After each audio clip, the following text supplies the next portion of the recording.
আসসালামু আলাইকুম সুপ্রিয় ৪৭তম বিসিএস এর প্রিলি প্রার্থীগণ, আশা করি সকলেই ভালো আছেন। শুভ সন্ধ্যা সবাইকে।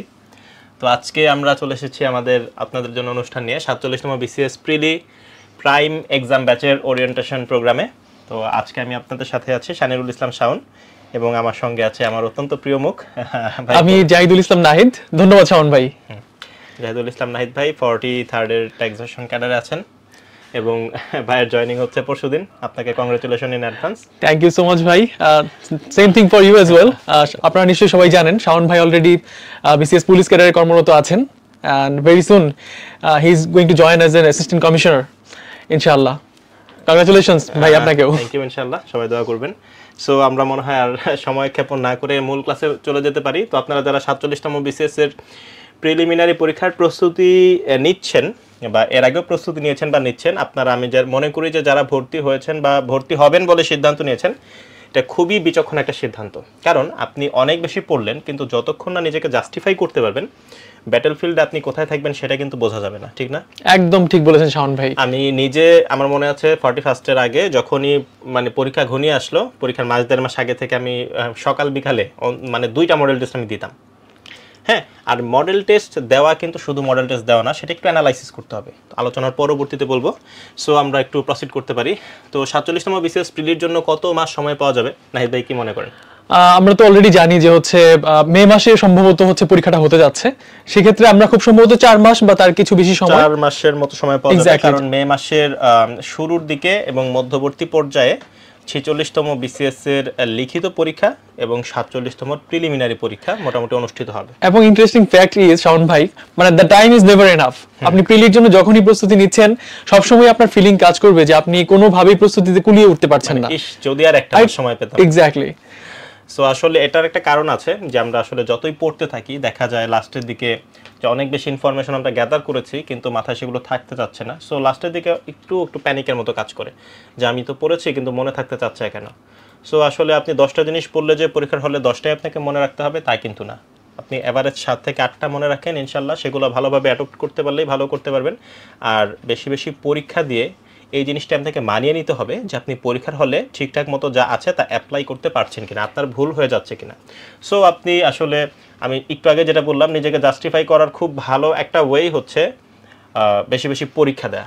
কারণ আপনি পারেন অথবা না পারেন, আপনি যখন পরীক্ষা দিবেন তখন বাস্তবিকভাবে হয়তো বা মনে হয় যে এই প্রশ্নটা তো আমি দেখলেই পারবো, বইটা আমি দেখছি, দেখার সঙ্গেই তো আমার ব্রেইনে নক করছে।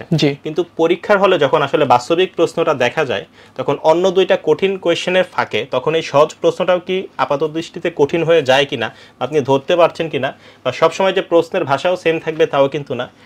এই জিনিসগুলো একটু ঝালিয়ে নেয় আসলে মূলত এক্সাম ব্যাচের টার্গেট আমি বলবো আপনাকে। সো যারা শাওন ভাই যদি একটু অ্যাড করি এখানে, পর্যায়ক্রমে আসলে যখন আমরা এক্সাম ব্যাচটা নিয়ে কথা বলবো, এক্সাম দেয়া নিয়মিতভাবে আপনাকে বেশ কিছু সুবিধা দিবে। আসলে সিকোয়েন্সিয়ালি যখন আমরা কথা বলবো, আমি যেহেতু হচ্ছে আগে জব করতাম, যখন আমি সিভিল সার্ভিসের প্রিপারেশন নিচ্ছিলাম, তো আমার জন্য সবসময় আসলে অফলাইনে গিয়ে এক্সাম দেওয়াটা এতটা ইজি ছিল না। আমাকে হচ্ছে অনলাইন এক্সামটাও অ্যাভেল করতে হতো। তো সেক্ষেত্রে আমি কিন্তু একটা বড় সুবিধা পেয়েছি। প্লাস হচ্ছে প্রিলিতে এমসিকিউ দাগাতে গিয়ে কিছু কমন ভুলগুলো হয়। যেমন ধরেন আপনি দাগাবেন 17 নম্বর প্রশ্নের উত্তর, ভুল করে আপনি দাগিয়ে ফেললেন 18 নম্বর প্রশ্নের যে হচ্ছে বৃত্তটি সেটি ভরাট করলেন। তো এই ধরনের কমন কিছু এরর কিন্তু আপনি হচ্ছে এলিমিনেট করতে পারবেন, বা হচ্ছে সেখান থেকে দূরে থাকতে পারবেন বারবার পরীক্ষা দেওয়ার মাধ্যমে। তো সিকোয়েন্সিয়ালি শাওন ভাই যেটা বললেন যে আপনি যত বেশি পরীক্ষা দেবেন, আপনার রিভিশন দেওয়ার সঙ্গে সঙ্গে আপনার প্রস্তুতির গাঁথুনি কিন্তু মজবুত হবে। আর প্রতি সপ্তাহে আপনি পুরো সপ্তাহ ধরে আমরা যে পড়াটা পড়তাম শাওন ভাই, সেই পড়াটাকে তো আসলে রিভাইজ করতে হতো। তো পরীক্ষার মধ্যে দিয়ে গেলে একটা ফ্রেমের মধ্যে এসে আপনি প্র্যাকটিসটা করতে পারছেন, বা এটা কিন্তু প্রস্তুতিটাকে আরো বেশি স্ট্রং করার সুযোগ তৈরি করে দেয়। তাছাড়া হচ্ছে এখানে এক্সামগুলো এমন ভাবে সাজানো হয়েছে যে টপিক ওয়াইজ এক্সাম তো আসলে ওনারা দিবেনই, তার পরবর্তীতে কিন্তু আবার সাবজেক্ট ফাইনাল আছে। সো সাবজেক্ট ফাইনালের জন্য এমন হতে পারে যে হ্যাঁ আপনি টপিক ওয়াইজ পরীক্ষাগুলোর সময় আপনার 75%, 70 or 80% পড়া হয়েছে, 20% আপনি পারেননি, হইতেই পারে। জি জি, আমরা সবাই সব পড়ে পরীক্ষা দিতে পারবো এটা আশা করাটা অনেক বড় একটা ব্যাপার। সো 70% আপনি পড়ে টপিক ওয়াইজ পরীক্ষাটা দিলেন, সাবজেক্ট ফাইনালের সময় যখন একটু সময় পেয়ে যাবেন তখন সেটা মোটামুটি 90% প্লাস হয়ে যেতে পারে। আর পরবর্তীতে আপনাদের জন্য ফাইনাল মডেল টেস্ট যখন আছে তখন মোটামুটি আশা করা যায় উপরে একটা প্লাস্টার পড়ে যাবে। সো সময় মোটামুটি 4 মাসের মতো পাওয়া যাচ্ছে।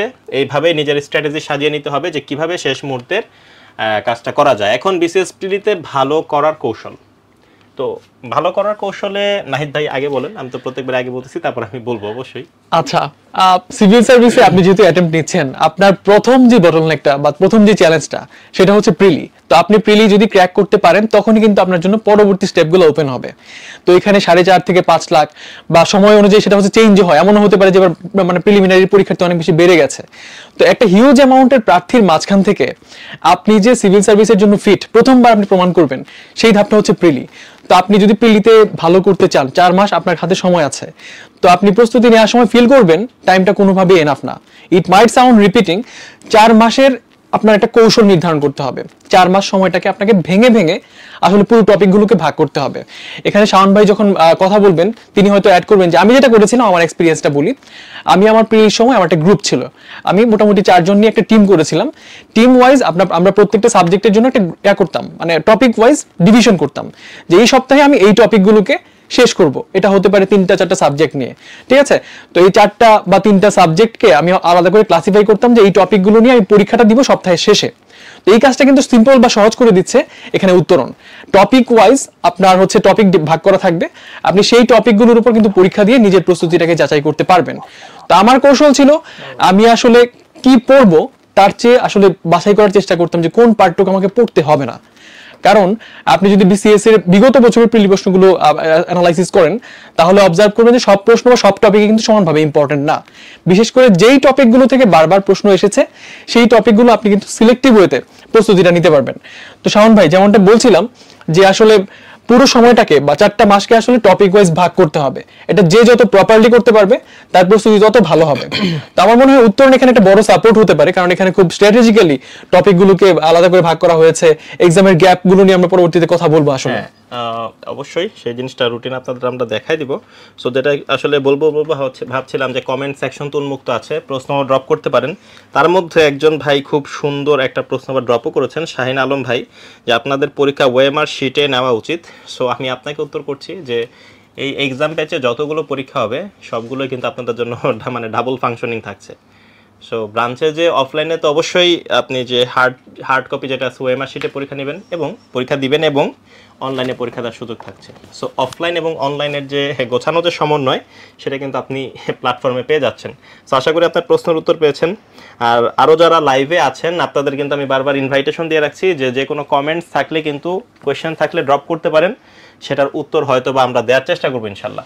সো প্রিলিতে ভালো করার কৌশল তো ভাই বলেই ফেললো যে একটা টাইম ফ্রেমওয়ার্ক ভাগ করে আপনাকে কাজ করতে হবে। আর একটা জিনিস মনে রাখবেন যে আপনি যে টপিকটা পড়ছেন সেই টপিকের বিগত যে প্রশ্নগুলো এসেছে চাকরির পরীক্ষায়, এই প্রশ্নগুলো কিন্তু খুব ভালোভাবে পড়ে ফেলতে হবে।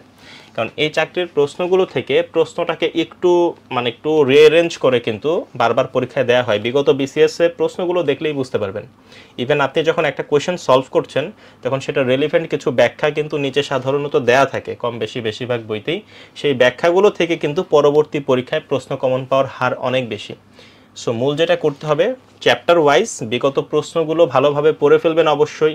আর মূল পড়া যা আছে সেটা আপনি যেখানেই পড়েন না কেন বা নিজেই পড়েন না কেন সেগুলো পড়ার চেষ্টা করেন, আর ভুল তো দাগানো যাবে না। শাওন ভাই এখানে আপনাকে একটা প্রশ্ন করতে চাই, আপনি যখন বারবার এক্সাম দিতেন বা মডেল টেস্টগুলো দিতেন, এটা দেওয়ার ফলে কি আপনার কখনো মনে হয়েছিল যে আসলে বারবার এক্সাম দেওয়ার ফলে মানে অপশন এলিমিনেট করার একটা চান্স তৈরি হয়, নিজের মধ্যে একটা ক্যাপাবিলিটি ক্রিয়েট হয়ে যায় যে এটা উত্তর হবে না, এরকম কি ফিল হয়েছে আপনার? অবশ্যই এরকম অনেক সময় দেখা গেছে যে কিছু একটা আমি মূল যে জিনিসটা আমি বুঝতে পেরেছি বেশি মডেল টেস্ট দেওয়ার মাধ্যমে, যে প্রশ্নে কিন্তু 10টা সাবজেক্ট থাকে। 10টা সাবজেক্টে কিন্তু কখনোই এমন কোনো প্রশ্ন আসলে সেট করা হয় না যে সবগুলো সাবজেক্টই কঠিন। হয়তোবা আপনি দেখলেন কোনো কারণে যদি বাংলা কঠিন হয় দেখবেন যে ইংরেজি একটু সহজ হচ্ছে, বাংলা একটু সহজ হলে ইংরেজি একটু কঠিন হচ্ছে। বাংলাদেশ বিষয়াবলী সাম্প্রতিক প্রশ্নগুলোতে দেখা যাচ্ছে ইজিয়ার কোয়েশ্চেন হচ্ছে কিন্তু আন্তর্জাতিক প্রশ্নগুলো কিন্তু একটু কমপ্লিকেটেড হচ্ছে, এখন একটু অ্যাডভান্স লেভেলের। সো বেশি মডেল টেস্ট দিয়ে আমার অন্তত তখন এই উপলব্ধি হতো যে প্রশ্নের প্রথম দিকে হয়তোবা এই সেটে ইংরেজি কোয়েশ্চেনগুলো চলে আসতেছে দেখে বেশ কঠিন লাগছে। সো আই শুড ওয়েট, কারণ আমি যখন প্রসিড করবো কোয়েশ্চেনে তখন কিন্তু আমি অবশ্যই সহজ প্রশ্ন পাবো।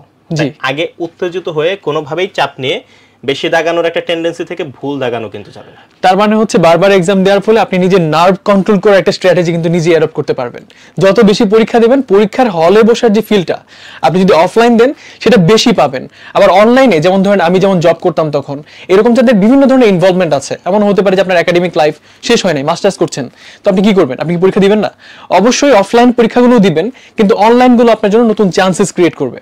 যেন আপনি হচ্ছে অনলাইন কিন্তু পরীক্ষা দিলে সামনে শাওন ভাই যেটা হচ্ছে পরীক্ষাটা দেওয়ার পর ব্যাখ্যা সহ সে উত্তরটা দেখতে পায় সঙ্গে সঙ্গে, এটা কিন্তু একটা বিশাল বড় আমি বলবো অ্যাডভান্টেজ, অ্যানালাইসিস রিপোর্ট। এক্স্যাক্টলি। আচ্ছা যাই হোক, প্রসিড করি। সো প্রিলি ফেলের মূল কারণ নেগেটিভ মার্কিং এর চোরাবালি। সো দেখতেই পাচ্ছেন চোরাবালিতে আপনি হারায় যাবেন। আপনার সাহায্য চাওয়ার জন্য আপনার যে আকুতি মিনতি থাকবে হাত মানে বের করে, সেই জায়গাতে কিন্তু আসলে কেউ থাকবে না। আমি কিন্তু ভাই দুবার এই চোরাবালিতে পড়েছিলাম নেগেটিভ মার্কিং এর জন্যই। আমার হচ্ছে আমি আগে একটা সেশনে হয়তো বলেছিলাম 40 বিসিএস ছিল আমার প্রথম বিসিএস, কোনো প্রস্তুতি ছাড়া দিয়েছিলাম, তারপরেও আমার ভালো হয়েছিল পরীক্ষা, কিন্তু আমি এত বেশি ভুল দাগিয়েছিলাম বুঝতেই পারিনি। তো ভুল দাগানোর ফলে প্রথমবার আমি চোরাবালি। না ভাই, এটা কি অ্যানালাইসিস করেছিলেন কি যে আপনি আসলে সঠিক কয়টা দাগিয়েছিলেন আর ভুল কয়টা ছিল, মনে আছে কি? মনে আছে আমার, তখন খুব সম্ভবত যতদূর মনে পড়ে 100 হলেও হচ্ছে ক্র্যাক করা গিয়েছিল 40 বিসিএস এ। আমি 102 এক্স্যাক্টলি এরকম একটা মার্ক ছিল। তো আমার ওই মার্কটা আমার থাকতো, আমি পজিটিভ মানে কারেক্ট অ্যানসার করেছিলাম, কিন্তু নেগেটিভ মার্কিং এত বেশি ছিল প্রায় 30টার মতো আমি ভুল উত্তর করেছিলাম। মানে প্রথমবার আমি এত বেশি বাজে রকম ভাবে মানে চোরাবালিতে পড়েছি, এটাই আসলে ধরে উঠতে পারিনি আর কি, মানে অভিজ্ঞতার এক্স্যাক্টলি সেম থিং গোস দেখা যায় ফর দ্য 41st 41তম বিসিএস এ। আমি আসলে তখন নেগেটিভ মার্কটা কমে এসেছিল, কারণ আমি তখন প্র্যাকটিস করার যে ইম্পর্টেন্সটা, মূল্যটা, এটা আমি বুঝতে পেরেছিলাম। তো এর ফলশ্রুতিতে যেটা হয়েছে 41তমতে আমার নেগেটিভ মার্কিং কম ছিল, though I couldn't crack, negative mark কম ছিল আমার। তো বুঝতেই পারছেন। সো আপনার একটা জিনিস খেয়াল রাখতে হবে যে অন্যান্য চাকরির পরীক্ষাগুলোতে ব্যাংক, বিমা এইসবে কিন্তু নেগেটিভ মার্কিং থেকে 25%, মানে 4টা ভুল দাগালে আপনার সঠিক একটা কিন্তু কেটে নিয়ে যাওয়া হয়, কিন্তু বিসিএসে এটা কিন্তু ডাবল 50%। সো আপনি যখনই 2টা ভুল দাগাবেন তখনই কিন্তু কোনো মার্কসও পাচ্ছেন না, উল্টো 1 মার্কস কিন্তু চলে যাচ্ছে। সো একটা প্রশ্নের উত্তর ভুল দাগানো মানে কিন্তু লিটারেলি মানে 1.5 মার্কসের মতো লস খেয়ে যাওয়া আর কি, হ্যাঁ, যদি আপনি চিন্তা করেন। আর প্রিলি ফেল করার জন্য হাফ মার্কস বা 1 মার্কসই যথেষ্ট, মোর দ্যান ইনাফ বলা যায়। সো ভুল দাগানো যাবে না, কারণ নেগেটিভ মার্কিং থেকে আপনারা তো একদম শুনলেনই নাহিদ ভাইয়ের মুখে। আমার নিজের ফ্রেন্ড আছে যে ওরা প্রিলিমিনারিতে যে কয়টা সঠিক জায়গায় তা দিয়ে কিন্তু অনায়াসে প্রিলি কাট মার্কস পার করে ফেলা যায়। কাট মার্কসটা হচ্ছে কি প্রিলি পাশের যে নাম্বারটা মোটামুটি গেস করা যায় সেটা, কিন্তু দেখা যায় নেগেটিভ মার্কিং এর কারণে সেই কাট মার্কস থেকে তারা কিন্তু তলানিতে চলে আসে, এবং দেখা যায় অল্প কিছু নম্বরের জন্য তখন আর প্রিলি পাস করা যায় না। আপনাকে সিভিল সার্ভেন্ট হতে হলে অবশ্যই লিখিত পরীক্ষাটা ভালো দিতে হবে, কিন্তু সেই লিখিত পরীক্ষায় বসার যোগ্যতাটা কিন্তু হচ্ছে প্রিলি পাস করা। সুতরাং এই প্রিলিতে নেগেটিভ মার্কিং এর চোরাবালি থেকে অবশ্যই বের হয়ে আসতে হবে। সেটার জন্য আপনি পরীক্ষা দেন, সেটা কিভাবে দিবেন সেটা আপনার ব্যাপার। সেটা নিয়ে আমি কিছু বলছি না যে আপনাকে কোচিংয়েই পরীক্ষা দিতে হবে, সেটা আমি বলবো না। আপনি কোচিংয়ে পরীক্ষা দেন, আপনার যদি মনে হয় না আমি ঘরে বসে বই থেকে পরীক্ষা দিব, দেন। আমার জায়গা থেকে আমি বলি যে আপনি পরীক্ষা দেন, পরীক্ষার কোয়েশ্চেনটা যেন স্ট্যান্ডার্ড হয়। এখন এমন একটা কোয়েশ্চেন মানে পেপারে আপনি প্রশ্ন দিচ্ছেন মানে পরীক্ষা দিচ্ছেন, সেটা স্ট্যান্ডার্ড কোন লেভেলে সেটা আপনি ধরতে পারতেছেন না। এটা হয়তো বা অনেক সহজ টাইপের কিছু প্রিভিয়াস কোয়েশ্চেন মানে বিভিন্ন চাকরি পরীক্ষার দিনে এসে কপি পেস্ট করা, অথবা হতে পারে এত অ্যাডভান্স লেভেলের কোয়েশ্চেন যে এত কঠিন প্রশ্ন হয়তো বা পিএসসি করেই না। সো ওইরকম একটা প্যাটার্নে আপনি পরীক্ষা দিলেন, এত সহজ সব প্রিভিয়াস কোয়েশ্চেন আপনি 160 পেয়ে খুবই খুশি, কিন্তু বাস্তবিক তো তা হবে না।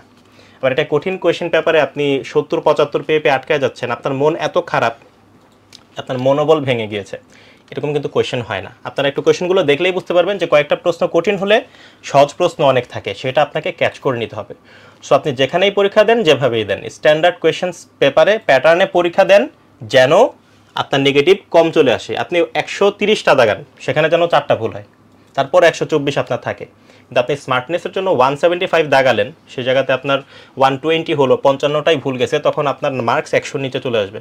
আর এখন মোটামুটি বিগত প্রিলিগুলোতে দেখা যাচ্ছে যে কাট মার্কস 110-এর উপরে থাকে, 115-এর উপরে চলে যাচ্ছে, কারণ কম্পিটিশন বাড়ছে। সিভিল সার্ভিস যেই পরীক্ষা সেটাকে অনেকে যে যাই বলুক না কেন, সিভিল সার্ভিস ছিল, আছে এবং ইনশাল্লাহ থাকবে বলেই ধরে নেওয়া যায়।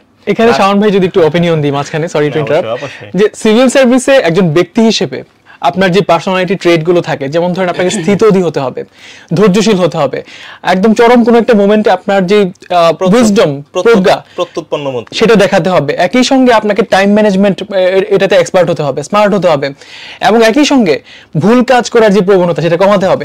এই যে একজন সিভিল সার্ভেন্টের বিভিন্ন ক্যারেক্টারিস্টিক যেগুলো আছে বা পার্সোনালিটি ট্রেট আছে, সেটার অ্যাসেসমেন্ট খুব সম্ভবত প্রিলিতে কিন্তু হয়ে যায়। তো এই ব্যাপারে আপনি তো অলরেডি সার্ভিসে আছেন, আপনি খেয়াল করেছেন, পুলিশিং এর মতো একটা সার্ভিসে আছেন। অবশ্যই নতুন বা অভিজ্ঞতা খুবই কম, তবে অন্তত কয়েকটা যে 4টা বিসিএস প্রিলি আমি দিয়েছি 45 থেকে 45 পর্যন্ত, এটা ঠিক বলা যায়। তো এই কাজগুলো একটা প্রপার ট্রেনিং কিন্তু এক্সামগুলোতে হয়ে যায়। তো আমরা যে আমি বারবারই একটা কথা বলি যে হচ্ছে মোর ট্রেনিং, আপনি হচ্ছে ব্যাটলফিল্ডে তত বেশি লেস ব্লিডিং করবেন, ঠিক আছে?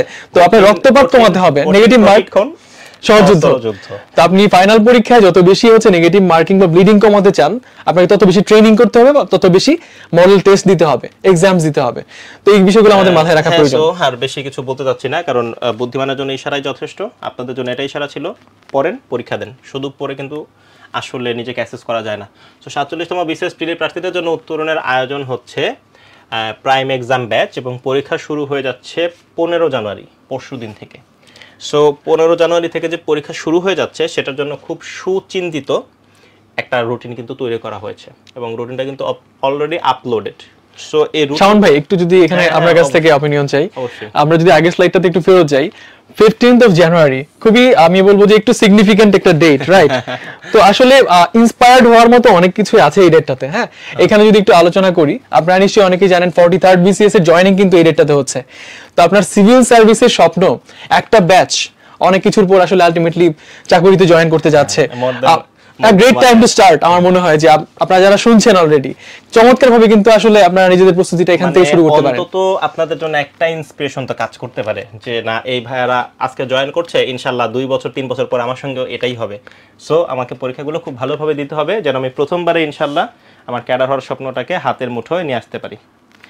তো পরবর্তী স্লাইডে যাওয়া যায়। আর আপনাদের কমেন্টস আমি বারবার আবারও বলছি যে যাদের কমেন্টস আছে, কমেন্টসগুলো করতে পারেন কোনো প্রশ্ন থাকলে। চেষ্টা শাওন ভাই, তো প্রাইম এক্সাম ব্যাচ আসলে কি কি পাচ্ছে স্টুডেন্টরা এখানে? প্রাইম এক্সাম ব্যাচে আপনাদের জন্য যা যা থাকছে, তো শুরু থেকে আমরা যেটা বলে আসছিলাম যে খেয়াল করে দেখবেন যে টপিক ভিত্তিক কলম আপনি ব্যবহার করতে পারেন। টপিক ভিত্তিক এক্সাম, এটা হচ্ছে মূলত পরীক্ষা হচ্ছে 25টা, কিন্তু একটু আগে একজন ভাইয়ের কোয়েশ্চেন ছিল যে ওএমআর শিটে পরীক্ষা দেওয়াটা জরুরি।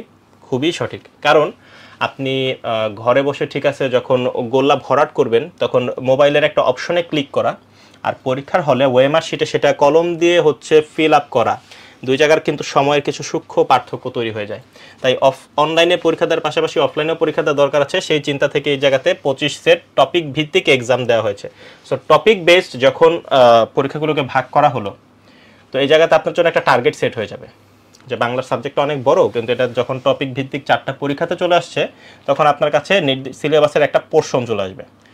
সো হয়তোবা টার্গেট সেট করাটা জরুরি, কারণ যে বলে না যে হিমালয় চূড়ার দিকে যখন আপনি তাকাবেন, তখন এত উঁচুতে আপনি কিভাবে উঠবেন সেটা নিয়ে কিন্তু আপনার একটা টেনশন তৈরি হতে পারে। সো কিন্তু যখন আপনি ছোট ছোট স্টেপ দিয়ে উঠতে শুরু করবেন, তখনই কিছু পরে দেখবেন আপনার অল্টিটিউড, আপনার উচ্চতাটা কিন্তু অবশ্যই একটা ডিফারেন্ট ওয়েতে চলে গেছে। সো আপনার বিশাল সিলেবাস দেখে কিভাবে শুরু করবেন বা কিভাবে এত বড় সিলেবাস আপনি পরীক্ষা দিবেন, সেটাতে যাওয়ার আগে উচিত ছোট ছোট পরীক্ষাগুলো দিয়ে আগে সিলেবাসটাকে একবার কভার করে ফেলা। সো সেই চিন্তা ভাবনা থেকে এই জায়গাতে 25টা অফলাইন এবং 25টি অনলাইনের পরীক্ষা দেওয়ার ব্যবস্থা করা হয়েছে। আপনি ব্রাঞ্চে যে অফলাইনেও পরীক্ষা দেন, আবার ঘরে সে অনলাইনেও আবার সে পরীক্ষাটা একবার দেন। সো আপনার জন্য অবশ্যই সেটা ডিফারেন্ট একটা মাত্রা তৈরি করবে। আর একটু আগে যেটা বলে দিয়েছিলাম যে টপিক ভিত্তিক এক্সামের সময় হয়তো বা আপনার 100% সিলেবাস কভার হবে না, সেটা 70 to 80% হতে পারে। 70 to 80% হোক, 60% হোক, যাই হোক না কেন, পরীক্ষা অবশ্যই ফেস করবেন, কারণ কখনোই আপনি পরীক্ষা গ্যাপ দিবেন না। আমার ভাইয়েরা বলতো যে আসলে তুমি কম পারো বেশি পারো, পরীক্ষা দিবে। কারণ পরীক্ষা দিতে দিতে হয় কি, যে এই যে না পারার যে অবস্থাটা, নিজের অবস্থাটা কিন্তু যাচাই করা যায় যে আমি এটা পড়ে আসলাম, এটা আমার পারার কথা, কিন্তু আমি কেন পারলাম না, তাহলে সমস্যা কোথায়, আমার কি মাথা গরম হয়ে যাচ্ছে কিনা, বা আমি চোখে একটু ঝাপসা দেখি কিনা, হইতেই তো পারে। সো কোন জায়গাতে আমি ভুল করতেছি। এখানে কিন্তু শাওন ভাই হচ্ছে পরীক্ষাগুলো দেওয়ার সময় তারা যদি নিজেদের একটা অ্যাসেসমেন্ট গ্রাফ দেখতে পায় যে আমার কতটুকু ইমপ্রুভমেন্ট হচ্ছে, কতটুকু ডাউনফল হচ্ছে। আমি 1 মাস আগের পরীক্ষা কয়টা ভুল দাগাইতাম, এখন আমি কয়টা নেগেটিভ দাগাচ্ছি, এটা কিন্তু উত্তরণের ওয়েবসাইটে গিয়েও নিজের অ্যাকাউন্টে ঢুকে সে দেখতে পারবে এটা। আর অ্যানালাইসিস রিপোর্টটার সাথে সাথে তৈরি হয়ে যায়। প্রত্যেকটা অনলাইনে পরীক্ষা আপনি দেওয়ার পরবর্তীতেই সাথে সাথে কিন্তু অ্যানালাইসিস রিপোর্ট চলে যাবে আপনার কাছে, আর অফলাইনে পরীক্ষা দিলেও সেটা আপনি দেখতে পারবেন। তো যাই হোক, এভাবে আপনার 60 থেকে যত পার্সেন্টই আপনার হোক না কেন আপনি পরীক্ষা দেন, তার পরবর্তীতে, কারণ আপনার জন্য সিলেবাস শেষ করার জন্য পরবর্তীতে আছে subject final exam. Subject final এক্সামে দেখেন 6টি অফলাইন এবং 12টি অনলাইনের পরীক্ষা।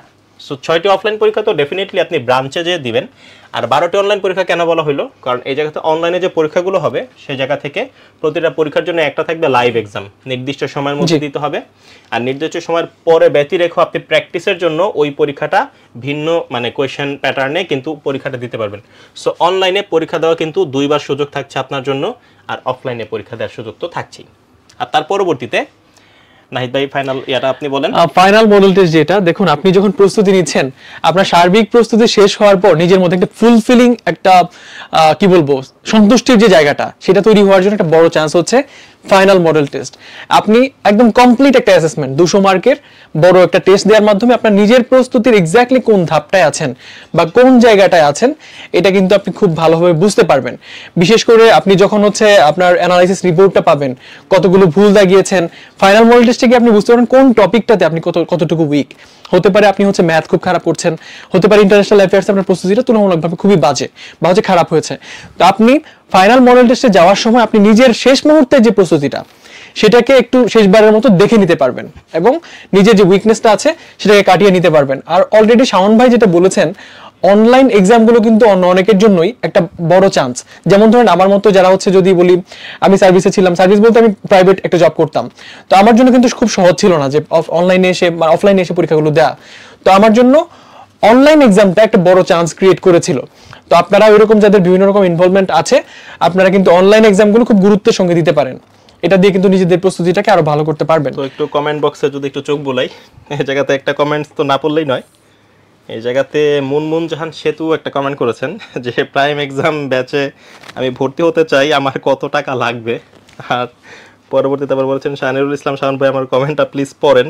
সো আপু আপনি এমনিতেই ভর্তি হতে পারবেন, আপনার জন্য আমি যে কোর্স ফিটা আছে সেটা আমি নিজেই দিয়ে দিব না, সমস্যা নাই। আপনার জন্য ইনভাইটেশন রইল এসে এক্সাম দেওয়ার জন্য। আর তার পরবর্তীতে ভাইয়া এক্সাম দেওয়ার পরে প্রশ্নটা কি অনলাইন অ্যাকাউন্টে সেভ হয়ে থাকবে কিনা আপনি আপনার এটা দেখে নিতে পারবেন যে কোনো সময় যে আপনি কী করেছিলেন, আর অ্যানালাইসিস রিপোর্টও পেয়ে যাবেন, সমস্যার কিছু নাই। আর এই জায়গাতে এএসপিদের ট্রেনিং কেমন হয় বা কতটুকু হার্ড হয় সেটা নিয়ে একটা প্রশ্ন আসছে। এখন এটা কি আমি আসলে বলবো কি না আজকের এই জায়গাতে, সেটা আমি আসলে একটা প্রশ্ন আসছে শাওন ভাই, সেটা হচ্ছে এক্সাম দেওয়ার পর প্রশ্নটা কি অনলাইন অ্যাকাউন্টে সেভ থাকবে কিনা বা পরে তিনি সেই অ্যাসেসমেন্টটা আবার দেখতে পারবেন কিনা। শাওন ভাই, প্রশ্নটা হচ্ছে যিনি পরীক্ষাটা দিচ্ছেন অনলাইনে, এক্সামটা দেওয়ার পর আবার সেই প্রশ্ন থাকছে কিনা, নিজের যে অ্যাসেসমেন্টটা ছিল অ্যাসেসমেন্ট রিপোর্টেই তো উনি বুঝতে পারবে যে এটা থাকছে কিনা, ওর অ্যাসেসমেন্ট রিপোর্ট তো থাকবে এবং প্রশ্নটা কিন্তু সেই জায়গাতে ওনার প্রশ্নটা থেকে যাবে। তিনি হ্যাঁ এক্স্যাক্টলি। সো এই জায়গাতে ভাইয়ের প্রশ্নটা বলে ফেলি যে এএসপিদের ট্রেনিংটা একটু হ্যাকটিক, সো এটা আজকে বলার খুবই রিলেভেন্ট। তারপর আপনি যেহেতু প্রশ্ন করেছেন, ট্রেনিংটা একটু কঠোর, 1 বছর এই সময় আপনাকে মানসিক এবং শারীরিকভাবে খুবই ফিট করে দেওয়া হবে। সো এই সময়টার জন্য আসলে একটু কঠিন। যারা শারীরিকভাবে একটু দুর্বল বা এরকম টাইপের, তারা পুলিশ অথবা আনসার ক্যাডার চয়েস দেওয়ার আগে একটু চিন্তাভাবনা করে নিতে পারেন। আর আরেকটা ব্যাপার জানার ছিল, ক্যাডার চয়েসের গাইডলাইনে আপনি চাকরিজীবীদের বেসিক জব সুইচ ক্যাডার জয়েনের আগে বেসিক ঠিক রাখার ব্যাপারটা বলেছেন, ওই বিষয়টা আবার একটু বলবেন। নবম গ্রেডে জয়েন করে পরবর্তীতে ক্যাডার হিসেবে জয়েনের সময় আবার একবারে নতুন, হ্যাঁ এটা হচ্ছে আপনি যখন সরকারি চাকরি করেন, রাজস্ব খাত থেকে বেতন ভোগ করেন, তখন আপনি সরকারের চাকরি যেহেতু করছেন, প্রজাতন্ত্রের কর্মচারী, তখন এক সার্ভিস থেকে অন্য সার্ভিসে যাওয়ার সময় আপনার চাকুরিকাল এবং বেতন সংরক্ষণ করতে পারেন।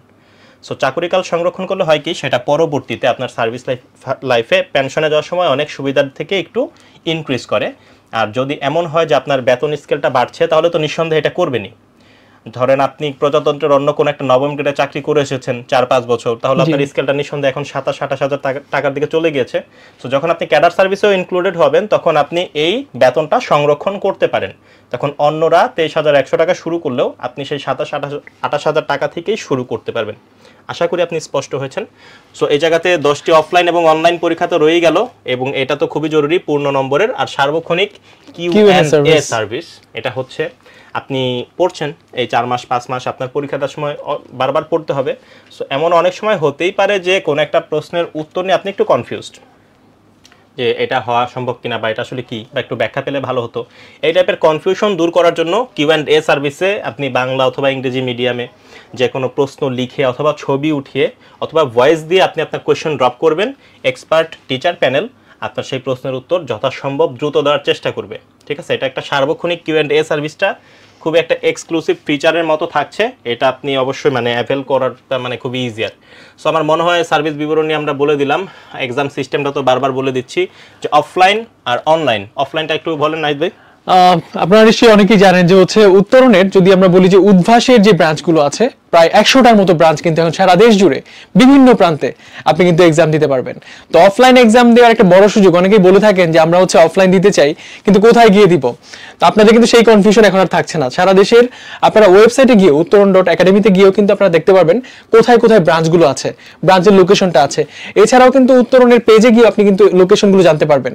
ঠিক আছে, তো অফলাইন এক্সাম দিতে গেলে আপনি যে ব্রাঞ্চগুলো আছে প্রায় 100টার মতো ব্রাঞ্চ, সরাসরি গিয়ে পরীক্ষা দেবেন। এবং একই সঙ্গে এদিকে শাওন ভাই নিশ্চয়ই বলবেন যে অনলাইন এক্সাম লাইভ এবং প্র্যাকটিস সরাসরি ঘরে বসে যে কোনো প্রান্ত থেকে যেখানে ইন্টারনেট অ্যাভেলেবল সেই সব জায়গা থেকে আপনি কিন্তু পরীক্ষাগুলো দিতে পারবেন। তো অবশ্যই আপনার কাছে অজুহাত দেওয়ার মতো কোনো অপশন নাই। আপনি হয় অফলাইন দিতে চান অথবা অনলাইন চান, যেটাই চান সেই অফারটা কিন্তু আপনাকে দিচ্ছে উত্তরণ। তো এখানে যদি আমরা শাওন ভাই আপনি যদি কিছু অ্যাড করতে চান তাহলে অ্যাড করতে পারেন। আমি এই জায়গাতে অ্যাড করার আগে দুইটা প্রশ্ন দিব, খুব জরুরি। একজন ভাইয়ের প্রশ্ন বলেছিলেন যে এখন কোনো এক্সাম প্লাস ক্লাসের কোনো ব্যাচ চলছে কিনা, ইন্টেন্সিভ ব্যাচের ক্লাস এবং পরীক্ষা চলমান, আপনি একটু যোগাযোগ করে নিতে পারেন ভাইয়াদের সাথে। আর শুধু ফাইনাল টেস্টের মডেল টেস্টের কোনো ব্যাচ চালু হবে কিনা, ফাইনাল মডেল টেস্টেরও পরবর্তীতে আপনি সুবিধা পাবেন, এটা ফাইনাল মডেল টেস্টের সময়। অনন্য শুভ অনেক ধন্যবাদ বন্ধু। আর কোর্স ফি কনসিডার করার ব্যাপারটা ভাইয়া দেখবেন। আর একজন ভাইয়া বললেন যে আপনি শুধু মুনমুন আপু মেয়েদেরকে বিবেচনা করলেন, আসলে ভাই উনি হচ্ছে আমার স্পাউস, সেজন্য ওনাকে বিবেচনা আমার করতেই হলো আর কি। আমি অন্য কোনো মেয়ের আপুদের তো ইনভাইটেশন দেখি নাই, সো আপনি আবার প্লিজ আমাকে একটু ভুল বুঝবেন না, অন্যদের জন্য দুঃখিত, একটু মজা করে ফেললাম। একজন আবার বলছে মুনমুন আপু শাওন ভাইয়ের স্পেশাল স্টুডেন্ট, সবার জন্য প্রযোজ্য না। Exactly, thank you very much. বুদ্ধিমানের জন্য আসলে ইশারাই যথেষ্ট হয়।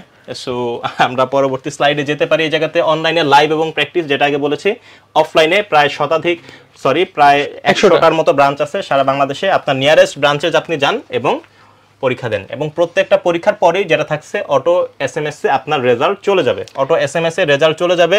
এবং নির্দিষ্ট কিছু পরীক্ষাতে সকলের যে সম্মিলিত মেধা তালিকা আছে সেটা প্রকাশ করা হয়। শাওন ভাই ইন্টারেস্টিং একটা জিনিস অ্যাড করি এখানে। নরমালি হচ্ছে যারা স্কুল গোয়িং কিডস, যদিও এখানে সিভিল সার্ভিসের জন্য অ্যাপ্লিকেবল না, সেখানে কিন্তু গার্ডিয়ানের ফোন নাম্বারটা দেওয়া থাকে। তা আমার কিন্তু হচ্ছে ইন্টেনশনালি আমি আমার বাবার নাম্বারটা দিয়েছিলাম, যে আমি উত্তরণের এক্সাম দিয়ে কত পাচ্ছি সেটা যেন আমার আমার বাবা জানেন অ্যাটলিস্ট।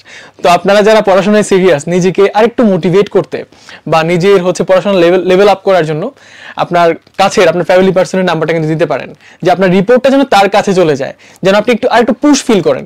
ঠিক আছে, এটা কিন্তু আমি করেছিলাম শাওন ভাই, as a matter of fact. Family member তো definitely it can be your wife as well. এটা আপনার ইন লজদের নাম্বার, আপনার শ্বশুর শাশুড়ির নাম্বারও দিতে পারেন, যারা একটু বুঝলো আপনার দম কতটুকু, পরীক্ষা আপনি কতটুকু পাচ্ছেন। আর অ্যানালাইসিস রিপোর্ট, যেটা আগে বললাম। সো এরকম প্রত্যেকটা কোয়েশ্চেনের পরই আপনি সঠিক দাগালেন কিনা অথবা ভুল লাগালেন কিনা বা সঠিক উত্তরটা কি হতে পারতো, এটার ইনশাল্লাহ নির্ভুল ব্যাখ্যা কিন্তু সঙ্গে সঙ্গে পেয়ে যাবেন, যেটা খুব বেশি জরুরি। যে আমি ভুল করলে কি ভুল করলাম সেটাও জানতে হবে, আর কোন প্রশ্নের উত্তরটা আমি পারিনি সেটা সঠিক উত্তর কি সেটা আমাকে জানতে হবে। কারণ খুব ভালো ভালো কিছু প্রশ্ন প্রত্যেক পরীক্ষাতে থাকে, আবার কিছু ইচ্ছা করে খুব কঠিন প্রশ্ন দেওয়া হয় যাতে কিছু প্রশ্নের উত্তর পরীক্ষার্থীরা না করতে পারে। এটা একটা কমন টেন্ডেন্সি।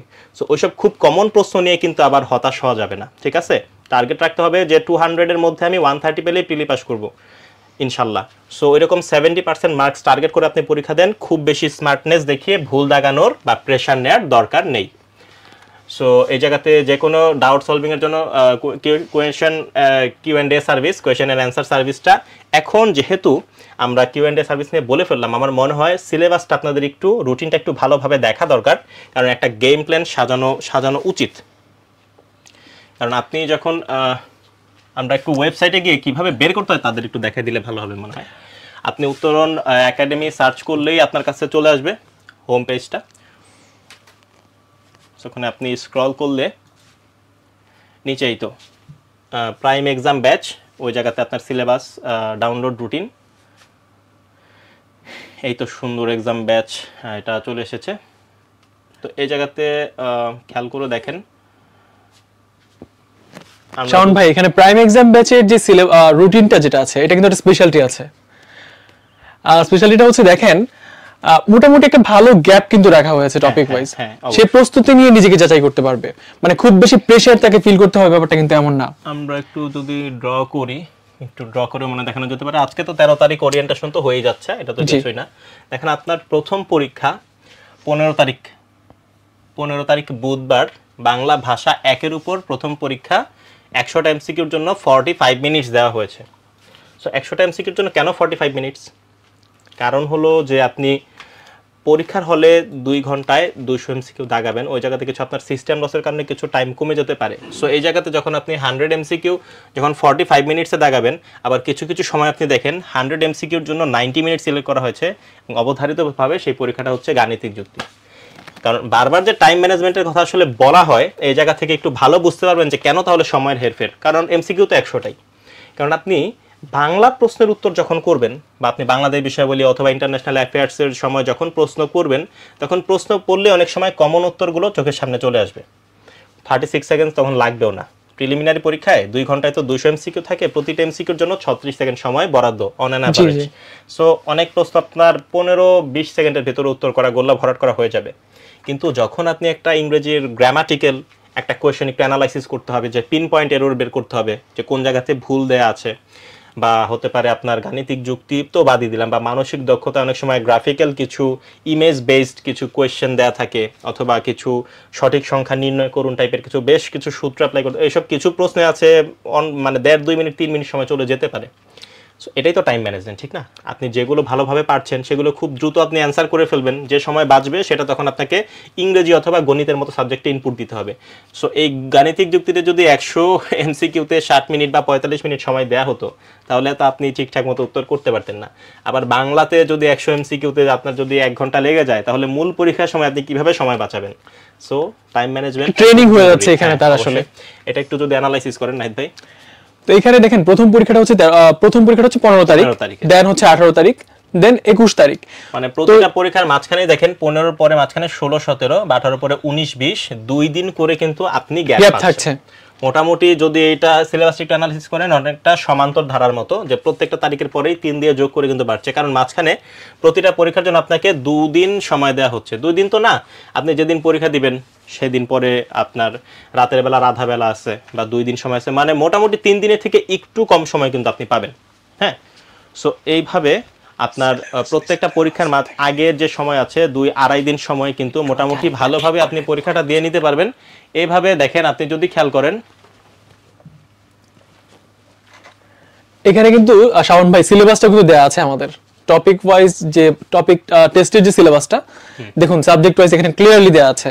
যেমন প্রথমেই দেখা যাচ্ছে টপিক টেস্টের সিলেবাস বাংলা।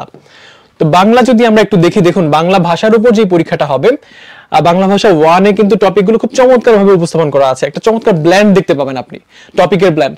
শুরুতেই আছে ভাষা ও বাংলা ভাষার উৎপত্তি, ধ্বনি, বর্ণ, ধ্বনি পরিবর্তন, সন্ধি। তো এগুলো কিন্তু বিশ্লেষণমূলক টপিক মোটামুটি। এর পাশাপাশি কিন্তু দেখেন এখানে সমার্থক শব্দ, শব্দ পরিভাষা, বিপরীত শব্দ, মুখস্থ বেসড টপিকও আছে। একটা ব্ল্যান্ড করা ট্রাই করা হয়েছে যেন আপনার প্রস্তুতিটা আসলে ওইভাবেই হয় যেমনটা আসলে প্রয়োজন। তো একইভাবে হচ্ছে সাহিত্যের ক্ষেত্রেও ঠিক সেম গোজ ফর ইংরেজি ভাষা, তারপর হচ্ছে ইংরেজি সাহিত্য, সাধারণ বিজ্ঞান, গাণিতিক যুক্তি, কম্পিউটার। এটা আসলে যারা এর আগে পড়েছেন তাদের জন্য এই 2 দিন কিন্তু মোটামুটি শেষ মুহূর্তে দেখে নেওয়ার বা রিভিশন দেওয়ার মতো জিনিস। যারা নতুন ভাবে পড়ে পরীক্ষা দিবেন তারা 2 দিনে অবশ্যই 2.5 দিনে সবকিছু পড়া সম্ভব। একজন কিন্তু হচ্ছে কমেন্ট করেছেন যে হচ্ছে রুটিনটা দেওয়া হয়েছে কিন্তু টপিকগুলো দেওয়া হয়নি। তিনি হয়তো প্রথম পেজটাই দেখেছেন। তো পেজটা আপনি স্ক্রল করে নিচে গিয়ে হচ্ছে আপনার টপিক ওয়াইজ যে ডিভিশনটা এটা কিন্তু দেখতে পাবেন আপনি। আর মোটামুটি এই পরীক্ষাগুলোর সময় যারা একটু নতুন তারা যদি 60% 65% পড়ে ফেলতে পারেন, তাহলে কিন্তু আপনার সাবজেক্ট ফাইনাল অথবা ফাইনাল মডেল টেস্টের সময় ইনশাআল্লাহ সেটা মোর দেন 90% হয়ে যাবে। তো এই জায়গাতে পরীক্ষার রুটিনটা যদি আমরা আরেকটু দেখি, এই জায়গাতে সিলেবাসটা নিচে দেওয়া আছে, বুঝতে পারছেন, সেই অনুযায়ী আপনাকে আপনার প্ল্যান সাজিয়ে নিতে হবে। তো উপরের দিকে আমরা একটু যদি দেখব, প্রত্যেকটা পরীক্ষায় মাঝে 2 দিন করে গ্যাপ দেওয়া আছে। এভাবে বাংলা ভাষা, সাহিত্য, ইংরেজি ভাষা, ইংরেজি সাহিত্য, একটু এটা অফ করবেন। তার পরবর্তীতে গাণিতিক যুক্তি, বাংলাদেশ বিষয়াবলী 1, বাংলা ভাষা 2, এভাবে দেখেন সার্কুলারলি কিন্তু পরীক্ষাগুলো এগিয়েছে, ঠিক আছে। আর মানসিক দক্ষতার উপরে যেহেতু মানসিক দক্ষতার যেহেতু সিলেবাসটা মোটামুটি টাইপের, এখানে খুব বেশি মানে আপনাকে ইয়ে করতে হবে না, অনেকটাই আসলে মানসিক দক্ষতা কিন্তু অনেকটাই মনের দক্ষতার উপর বা একটু অ্যানালিটিক্যাল এবিলিটির উপর। সো মানসিক দক্ষতার পরীক্ষা একটা, আর ভূগোল এবং নৈতিকতা মিলে এই জায়গাতে একটা, তাও ভূগোলের 80%-এর বেশি পড়া কিন্তু বাংলাদেশ এবং আন্তর্জাতিক বিষয়। এখানে শাওন ভাই মনে কন্টেন্ট কম, তাই আসলে এইভাবে ডিজাইন করা হয়েছে।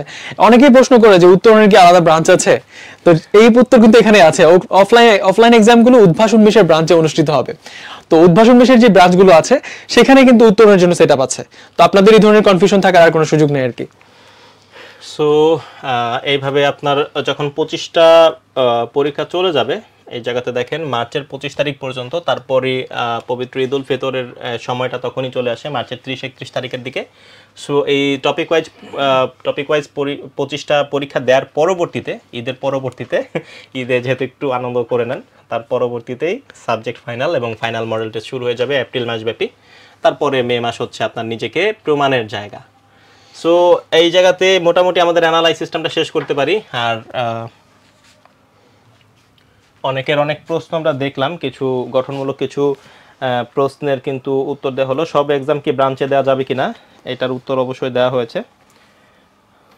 আর কোনো ভালো কোনো কমেন্ট আসলে আমি দেখতে পাচ্ছি কিনা।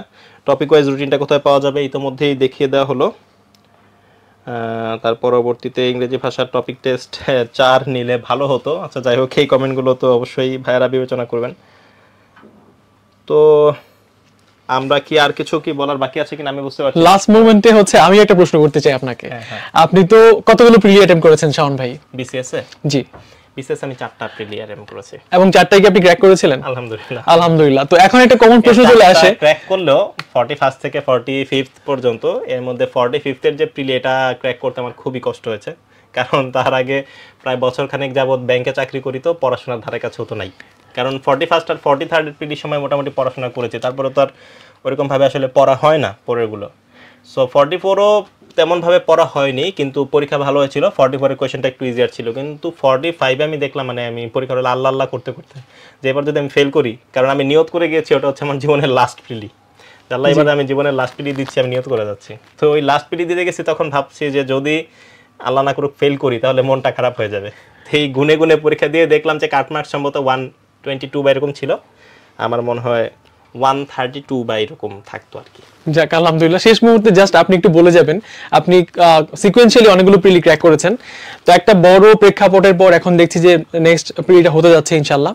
তো এই সময়টা আসলে নিজের মানসিক যে ধীরতা বা স্থিরতা বা হচ্ছে রিল্যাক্সেশন, এটাকে ধরে রেখে প্রস্তুতিটাকে আসলে কিভাবে এগিয়ে নেবে স্টুডেন্টরা বা হচ্ছে প্রার্থীরা, তাদেরকে নিয়ে যদি কিছু বলেন আর কি। তো বিসিএসটা তো ধরেন যিনি দিচ্ছেন, যত কিছুই থাকুক না কেন, বিসিএস হচ্ছে অবশ্যই অনেকের অনেক অপশন থাকতে পারে। আমি বলতেছি না এটা যে একমাত্র অপশন হবে তা কিন্তু না, তবে নিঃসন্দেহে ক্যারিয়ার গড়ার ক্ষেত্রে এটা খুব ভালো একটা অপশন। সো এত কিছু হয়ে যাচ্ছে, যাক আমাদের সময়ও 41 আমি যদি বিবেচনা করি, বাংলাদেশের ইতিহাসে তো করোনার মতো এত মানে ভয়াবহ সিচুয়েশন আসলে 2-1টা থাকলে থাকতে পারে, খুবই ভয়াবহ সিচুয়েশন। সো তখন আমাকে চিন্তা এটাই করতে হয়েছে যে নিজেকে মানে মোটিভেট করার জন্য, যে আমি যদি এখন না পড়ি যে কি হচ্ছে বা কি হবে, এটা নিয়ে চিন্তা করো যে আমি যদি না পড়ি, আমার যে কম্পিটিটররা আছেন তারা তো না পড়ে বসে থাকবেন না, তারা তো নিশ্চয়ই এখন হয়তো নতুন 10টা ইনফরমেশন শিখতে পারছেন, কিন্তু আমি তো শিখতে পারছি না। তো এই যে দূরদর্শিতা, এর জন্য হচ্ছে আমরা দূরদর্শিতা না, এটা আমি সবসময় এটাই ভাবতাম বা এখনো ভাবি যে আমি কিন্তু কম জানি, কারণ আমি যদি না জানি তাহলে অন্যদের সঙ্গে আমি কম্পিট করতে পারবো না। সো আমি জানি না, এখন আমাকে তো জানতে হবে। আর মানে জানার তো আর কোনো শেষ নেই, কারণ এই যে নিউটনের একটা কথা আছে যে পড়া হচ্ছে এমন একটা জিনিস যেটা আপনি কখনোই শেষ করতে পারবেন না, পড়ে আপনি আসলে শেষ করতে পারবেন না। সো আপনার ভালো করার ওয়ে এটাই হচ্ছে যে আমি পরীক্ষা দিব, খুব ভালোভাবে দিব, এমনভাবে যাতে আমার প্রথমবারের মধ্যে বা প্রথম 1-2 বারের মধ্যেই যেন আমার হয়ে যায়। আর আমি কম জানি, আমাকে অন্যদের থেকে বেশি জানতে হবে, এভাবে কখনোই কম্পিটিটরদের ছোট না করে সবসময় তাদেরকে কঠোর মানে কম্পিটিটর হিসাবে নেয়া। আর যখনই আমি বলে দিই যে যখনই আপনার মনে হচ্ছে যে না সিলেবাস অনেক বড়, খুব কঠিন, আমাকে দিয়ে হচ্ছে না, তখনই বুঝতে হবে যে আপনি সাফল্যের খুব দ্বারপ্রান্তে আছেন।